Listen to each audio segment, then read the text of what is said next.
বাগে জান্নাতের ফুল নিয়ে এসেছি, প্রিয় নবীর হাদিসে পাক নিয়ে এসেছি।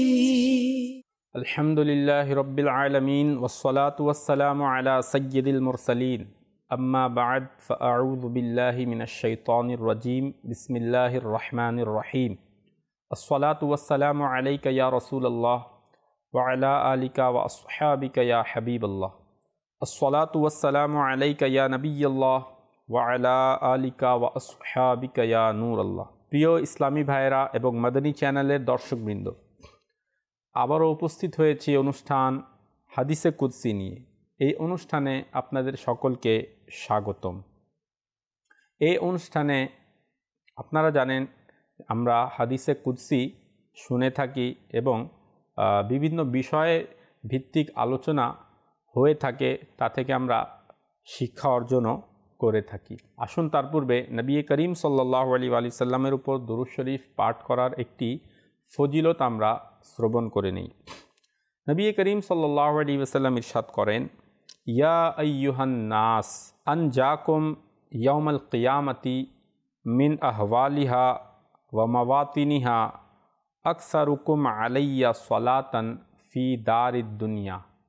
অর্থাৎ, হে লোকেরা, নিশ্চয়ই কিয়ামতের দিনের ভয়াবহতা এবং হিসাব নিকাশ থেকে তাড়াতাড়ি মুক্তিপ্রাপ্ত ব্যক্তি সেই হবে যে তোমাদের মধ্য থেকে আমার প্রতি দুনিয়ায় অধিক হারে দরুদ শরীফ পাঠ করবে।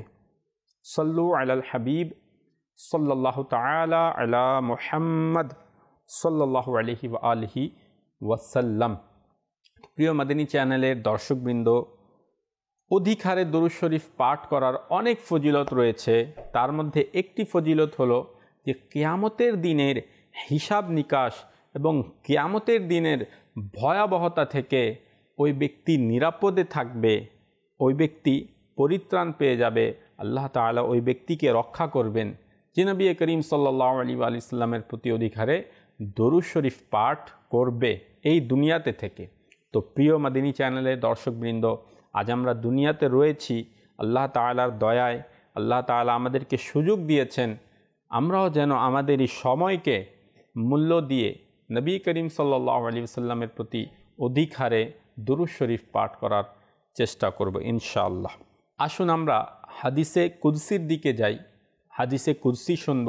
এবং আজকে আমাদের অনুষ্ঠানের বিষয় হচ্ছে সাদকার ফজিলত। এই বিষয়ের উপর আমরা একটি হাদিসে কুদসি শ্রবণ করব। তো মনোযোগ সহকারে হাদিসে কুদসি শুনুন এবং আমাদের এই অনুষ্ঠানটি খুবই মনোযোগ সহকারে দেখার চেষ্টা করুন। ইনশাআল্লাহ আজ্জা ওয়া জাল এখান থেকে অনেক কিছুই শিখতে পারবেন। এই হাদিসে কুদসি থেকে আমরা যে শিক্ষা নিব, ইনশাআল্লাহ এটা আগে গিয়ে আমাদের খুবই উপকারে আসবে।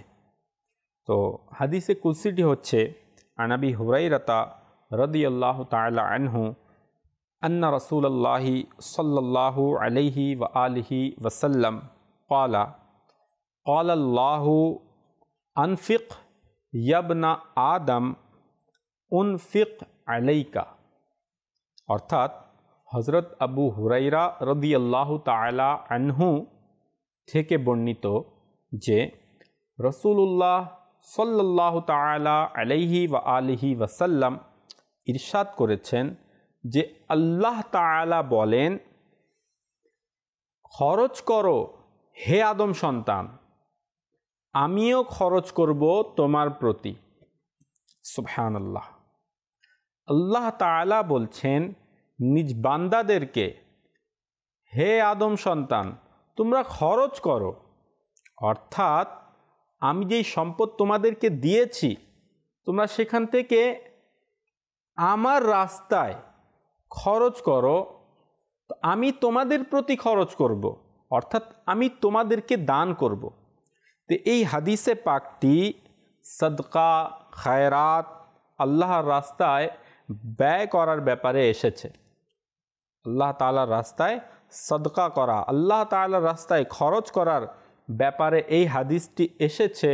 এবং রিজিকে বরকত এবং রিজিক দ্বিগুণ হওয়ার অনেক বড় একটি মাধ্যম হচ্ছে আল্লাহর রাস্তায় সাদকা করা।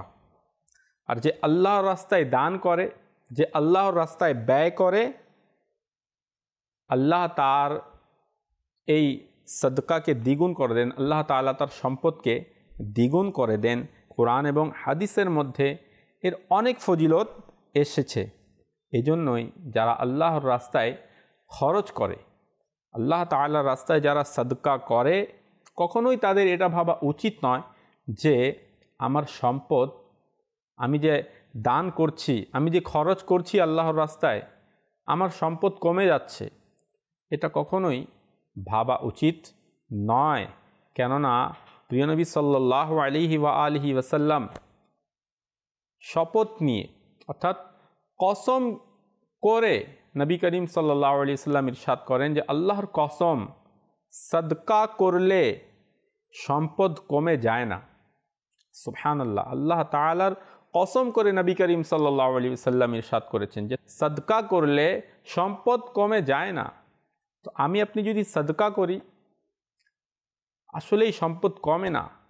যদিও প্রকাশ্যভাবে আমরা দেখতে পাই যে হ্যাঁ আমি দিয়ে দিচ্ছি, আমার সম্পদ কমছে, কিন্তু প্রকৃতপক্ষে এটা কমছে না, এটা বাড়বে, এটা বাড়বে। আসুন সর্বপ্রথম আমরা একটি আয়াতে মোবারকা শুনি কোরআনে পাক থেকে, আল্লাহ তাআলা কি ইরশাদ করছেন। আল্লাহ পাক সূরা বাকারা আয়াত নং 2 ও 3 ইরশাদ করেন, হুদাল্লিল মুত্তাকিন আল্লাযীনা ইউমিনুনা বিল গায়বি ওয়া ইউকিমুনাস সালাতা ওয়া মিম্মা রাযাকনাহুম ইউনফিকুন। অর্থাৎ তাতে হিদায়াত রয়েছে খোদা ভীতি সম্পন্নদের জন্য, মুত্তাকিনদের জন্য।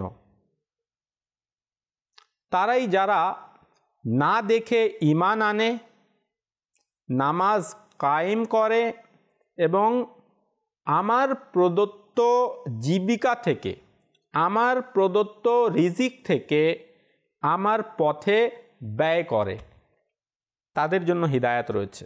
এখন এই সম্পদ, এটা তো আল্লাহর দেওয়ার, এই সম্পদ এটা তো আল্লাহরই দান, আল্লাহই দিয়েছেন।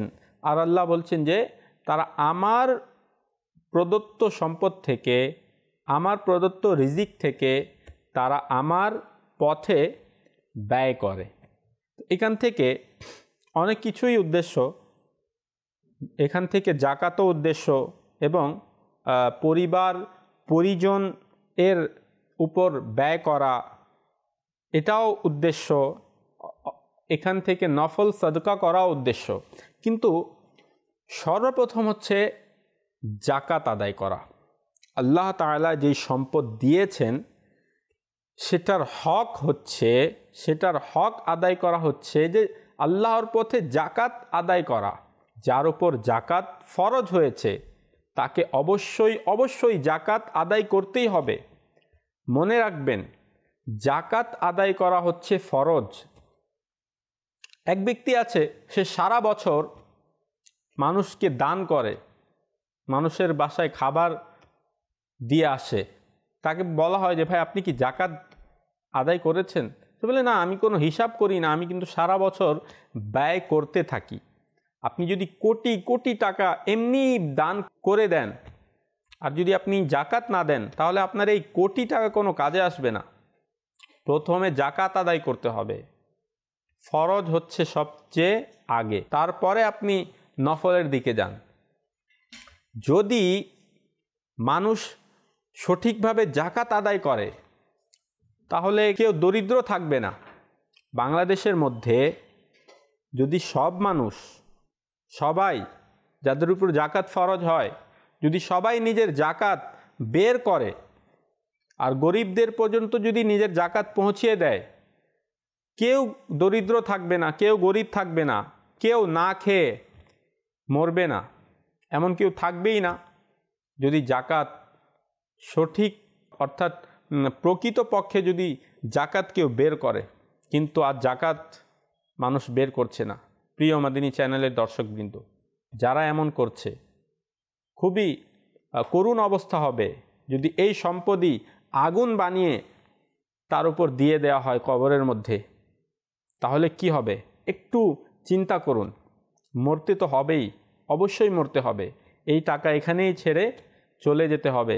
যেভাবে আমরা খালি হাতে এসেছিলাম, খালি হাতেই যেতে হবে।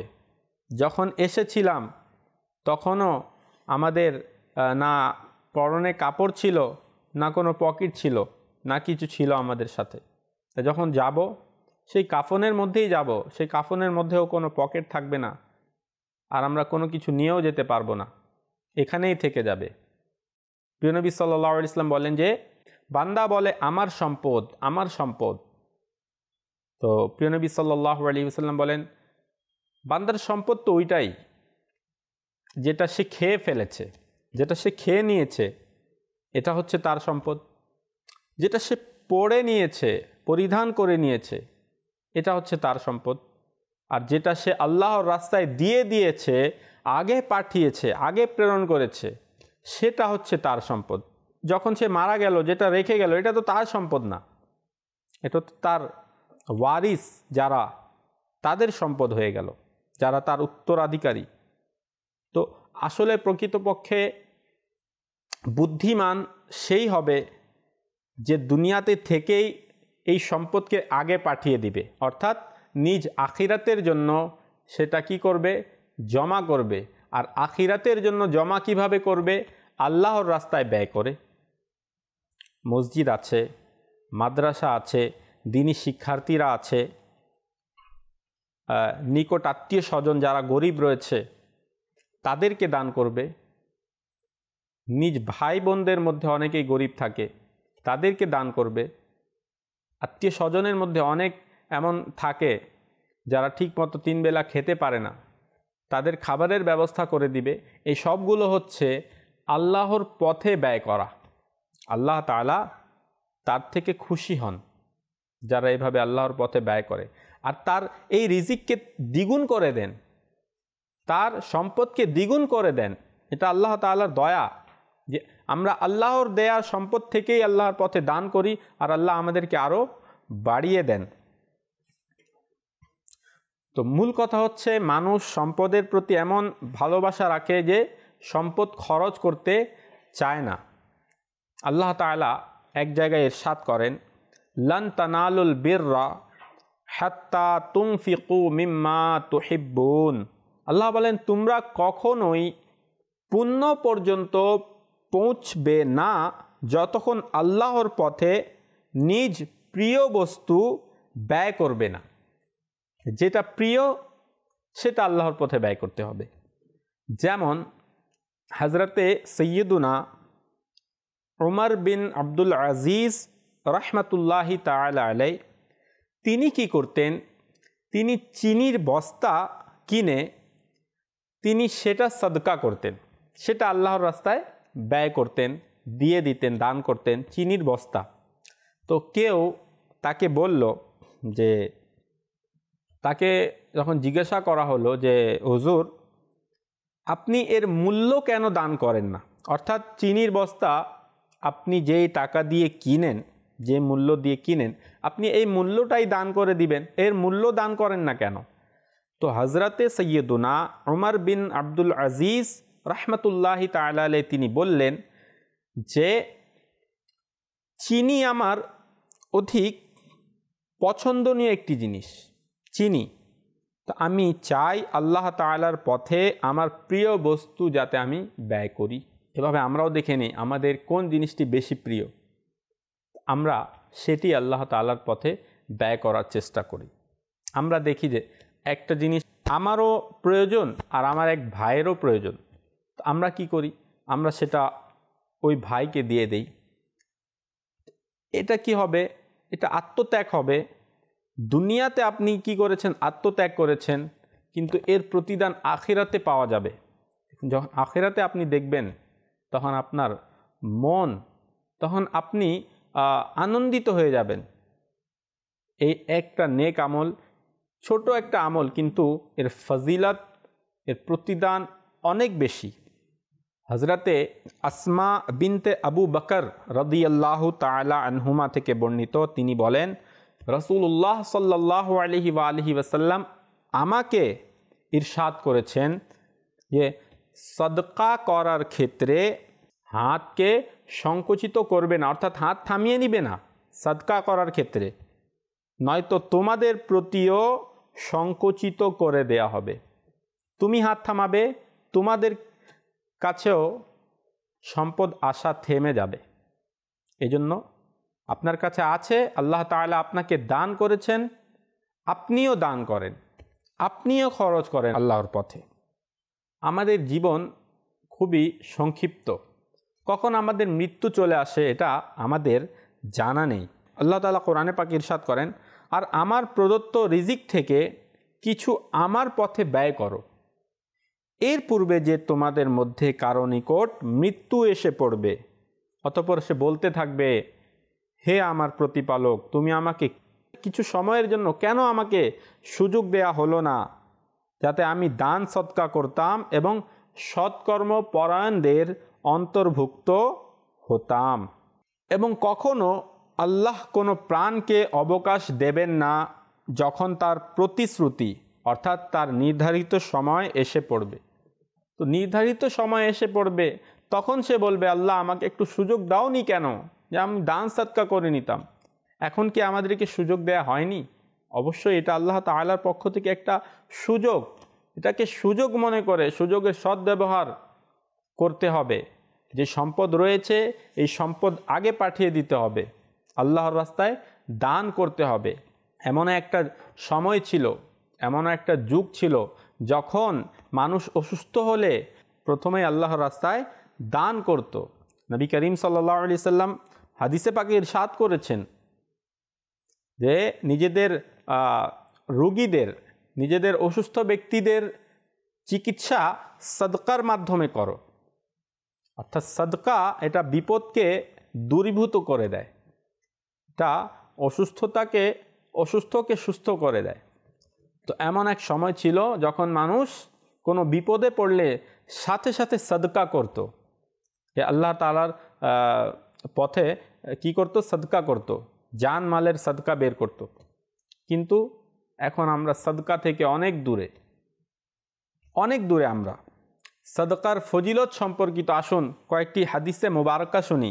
নবী করিম সাল্লাল্লাহু আলাইহি ওয়াসাল্লাম ইরশাদ করেন, আস-সাদাকাতু তাসুদ্দু সাবঈনা বাবাম মিনাস সুই, অর্থাৎ সদকা অমঙ্গলের 70টি দরজা বন্ধ করে দেয়। আপনার কাছে অমঙ্গল আসছে, 70টি দরজা যেটা থেকে অমঙ্গল আসতে পারে আপনার কাছে, আপনি যদি আল্লাহর রাস্তায় ব্যয় করেন, আল্লাহর রাস্তায় খরচ করেন এবং আল্লাহর রাস্তায় কোনো কিছু সদকা করেন, এই সদকা ওই সকল দরজাকে বন্ধ করে দিবে। সুবহানাল্লাহ।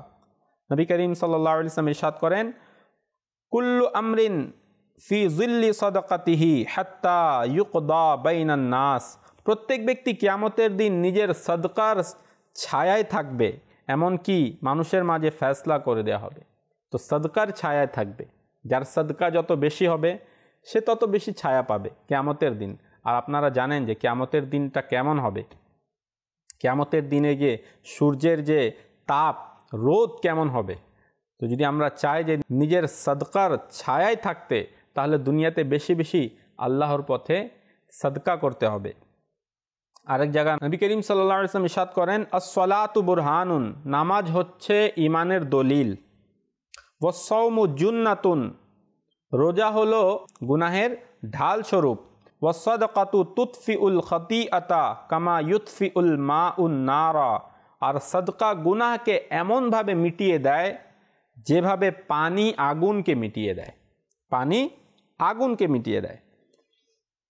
তারপর নবী করিম সাল্লাল্লাহু আলাইহি ওয়াসাল্লাম ইরশাদ করেন, বাকিরু বিস-সাদাকাতি ফাইন্নাল বালাআ লা ইয়াতাখাত্তা আস-সাদাকাতা, অর্থাৎ ভোরে সদকা করো, সকালবেলায় ভোরে কি করো, সদকা করো।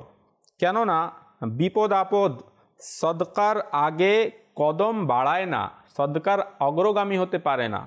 সদকা থেকে আগে যেতে পারে না বিপদ আপদ। আমরা সকালে উঠি, যখন বাসা থেকে বের হই, আমরা কাজে যাই, এখন রাস্তায় বিভিন্ন ধরনের দুর্ঘটনা ঘটতে পারে। তো আমরা যদি চাই যে সেই সকল দুর্ঘটনা থেকে বাঁচতে, আমাদের উচিত কি হবে, সকালবেলা আমরা সদকা করে দিলাম। তো এর বরকতে কি হবে, বিপদ আপদ থেকে আমরা বেঁচে থাকতে পারবো। আরেক জায়গায় নবী করিম সাল্লাল্লাহু আলাইহি ওয়াসাল্লাম ইরশাদ করেন, ইন্না সাদাকাতাল মুসলিমি তাজিদু ফিল উমরি, অর্থাৎ নিশ্চয় মুসলমানের সদকা বয়স বৃদ্ধি করে, ওয়াতামনাউ মিতাতা সুই, এবং মন্দ মৃত্যুকে প্রতিরোধ করে, ওয়ুযহিবুল্লাহুল কিবরা ওয়াল ফখরা, আর আল্লাহ তাআলা এর বরকতে সদকা প্রদানকারী থেকে অহংকার এবং গর্ব অর্থাৎ মন্দ স্বভাব দূর করে দেন। প্রিয় মদিনী চ্যানেলের দর্শকবৃন্দ, কত ফজিলাত সদকার। এবং আসুন আরেকটি অনেক গুরুত্বপূর্ণ হাদিসে পাক আমরা শ্রবণ করি যে সদকা করার ফজিলত কেমন, এবং যে আল্লাহর পথে ব্যয় করে, যে দান করে, যে দানশীল, সে কত ফজিলতপূর্ণ ব্যক্তি এবং আল্লাহ তাআলার দরবারে তার কত মর্যাদা রয়েছে।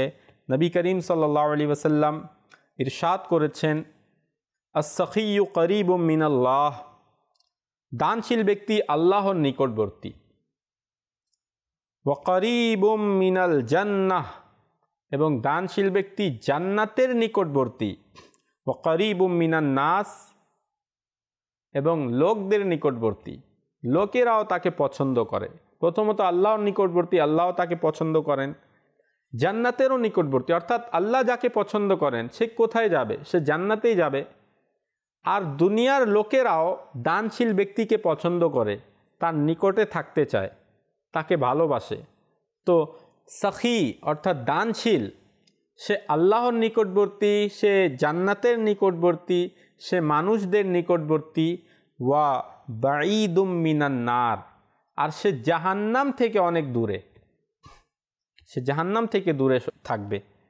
ওয়াল বখিলু বাঈদুম মিনাল্লাহ, আর বখিল কৃপণ ব্যক্তি, সে হচ্ছে আল্লাহ থেকে দূরে, আল্লাহ তাকে পছন্দ করেন না।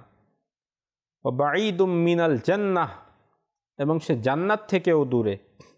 ও বাঈদুম মিনান নাস, এবং সে লোকদের থেকেও দূরে, মানুষেরাও তাকে পছন্দ করে না। যারা কৃপণ বখিল তাদেরকে মানুষেরাও পছন্দ করে না। ও করিবুম মিনান নার, এবং এই ব্যক্তি জাহান্নামের নিকটবর্তী, আল্লাহর থেকে দূর, জান্নাত থেকে দূর, লোকদের থেকে দূর, কিন্তু জাহান্নামের নিকটবর্তী। আমাদেরকে চিন্তা করা উচিত, আমরা কি দানশীল নাকি আমরা কৃপণ, আমরা নিজেই দেখি। তারপরে বলেন নবী করিম সাল্লাল্লাহু আলাইহি ওয়াসাল্লাম, ওয়ালা জাহিলুন সাখিয়ুন আহাব্বু ইলাল্লাহি মিন আবিদিন বখিলিন, অর্থাৎ নিশ্চয়ই আল্লাহ তাআলার নিকট কৃপণ আবিদ, কৃপণ ইবাদত গুজার অপেক্ষা জাহিল দানশীল অধিক প্রিয়। একজন ব্যক্তি জাহিল কিন্তু সে দানশীল, আর একজন ব্যক্তি আবিদ ইবাদত গুজার কিন্তু সে কৃপণ। তো এই কৃপণ আবিদ থেকে বেশি আল্লাহ পছন্দ করেন এই জাহিল দানশীলকে। প্রিয় মদনী চ্যানেলের দর্শকবৃন্দ, বোঝা গেল দানশীল ব্যক্তি এবং দান করা এটা আল্লাহ তাআলার অনেক পছন্দনীয়। আর আল্লাহ তাআলা তো আমাদেরকে দান করেন, তো আমরা কেন নিজের হাতকে গুটিয়ে নিব। হযরত সৈয়দাতুনা আয়েশা সিদ্দিকা রাদিয়াল্লাহু তাআলা আনহা থেকে বর্ণিত, এক মিসকিন তার নিকট ভিক্ষা চাইল, আর তিনি রাদিয়াল্লাহু তাআলা আনহা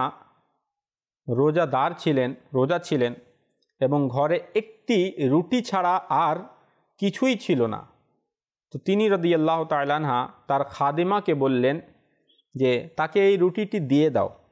খাদিমা বলল, আপনার ইফতারের জন্য এটা ছাড়া আর কিছুই নেই। তো আয়েশা সিদ্দিকা রাদিয়াল্লাহু তাআলা আনহা বললেন, তাকে সেই রুটি দিয়ে দাও। খাদিমা বর্ণনা করল আমি এই রুটিটি দিয়ে দিলাম, এখনও সন্ধ্যা হয়নি, যে আহলে বাইতের মধ্য থেকে কেউ বা অন্য কোনো ব্যক্তি যিনি উপহার দিয়ে থাকেন, হযরত আয়েশা রাদিয়াল্লাহু তাআলা আনহাকে উপহার স্বরূপ একটি ছাগল পাঠালেন। আগমনকারী সেই মাংসকে একটি কাপড় দ্বারা ঢেকে আনলেন। তো আয়েশা রাদিয়াল্লাহু তাআলা আনহা তার খাদেমাকে ডেকে বললেন, নাও এখান থেকে খাও, এটি তোমার ওই রুটির চেয়ে উত্তম। দেখলেন সদকা দিলে কিভাবে আল্লাহ তাআলা সেটা ফেরত দিয়ে দেন। এক তো সদকা দিলে সওয়াবও হয়, দ্বিতীয় ওই সম্পদটাও কি আবার আমাদের কাছে চলে আসে। তো এটা হলো দেখেন আমাদের বুজুর্গানে দিন কিভাবে আল্লাহর রাস্তায় ব্যয় করতেন এবং তাদের তাওয়াক্কুল কেমন ছিল। তো এখান থেকে আমাদেরও শিক্ষা নেওয়া উচিত। কোরআন হাদিস এবং বুজুর্গানে দিনের যে জীবনী তা থেকেও পাওয়া যায় যে সদকা তারা প্রতিনিয়ত করতেন। তো আমাদেরও প্রতিনিয়ত আল্লাহ তাআলার সন্তুষ্টির জন্য আল্লাহর পথে ব্যয় করা উচিত। আল্লাহ তাআলা আমাদের সকলকে তৌফিক দান করুন। আমিন বিজাহিন নবীল আমিন সাল্লাল্লাহু আলাইহি ওয়া আলিহি ওয়াসাল্লাম। ইনশাআল্লাহ আবারও উপস্থিত হব আগামী পর্বে। ততক্ষণ ভালো থাকুন, সুস্থ থাকুন, মাদানী চ্যানেল দেখতে থাকুন। সাল্লু আলাল হাবিব সাল্লাল্লাহু তাআলা আলা মুহাম্মদ সাল্লাল্লাহু আলাইহি ওয়া আলিহি ওয়াসাল্লাম। বাগে জান্নাতের ফুল নিয়ে এসেছি, প্রিয় নবীর হাদিসে পাক নিয়ে এসেছি।